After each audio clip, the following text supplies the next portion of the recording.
Il dit qu'il veut revenir, mais ce n'est pas possible. Il faut un cessez-le-feu sur le champ. Il ne veut pas parler de cessez-le-feu. On pourrait décider d'un cessez-le-feu tout de suite.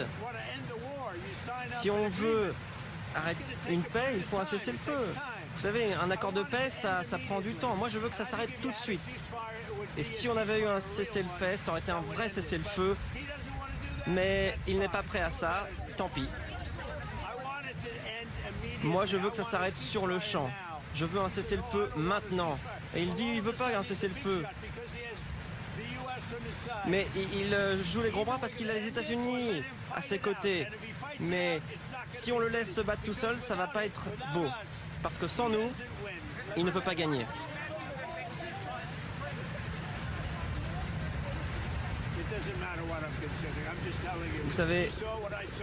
Vous avez vu ce qui s'est passé aujourd'hui. Ce n'était pas un homme qui voulait la paix.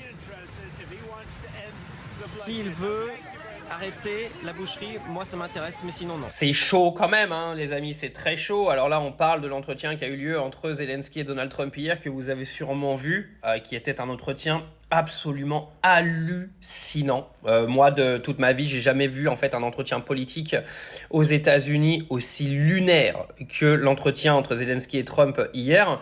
Alors moi, je suis quand même content de voir ça parce que j'en ai marre de voir de la politique politisée, d'accord. Vous voyez un petit peu ces courbettes qui sont toujours en train de se faire en se caressant les genoux et les couilles pendant qu'ils ont des entretiens à chaque fois.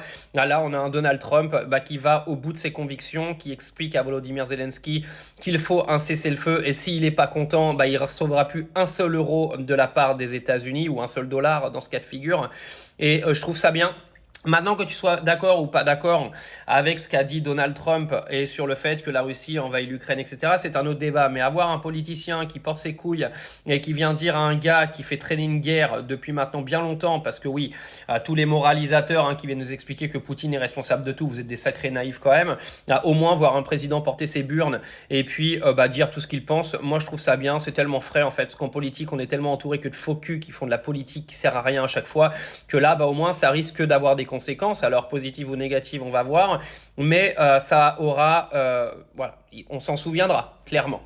Alors, est-ce qu'après cet entretien, Volodymyr Zelensky va accepter de discuter pour un cessez-le-feu et des protocoles de paix?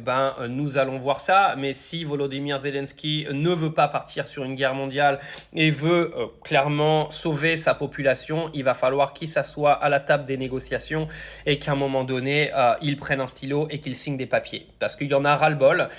Que depuis maintenant 3 ans, la population ukrainienne se prenne des bombes de la part de Vladimir Poutine, se fasse tuer à cause de Vladimir Poutine et de Volodymyr Zelensky, mais aussi principalement à cause de Zelensky, qui ne va dans la direction d'aucun protocole de paix depuis 2022. Et ça, c'est absolument hallucinant et il faut quand même le signaler.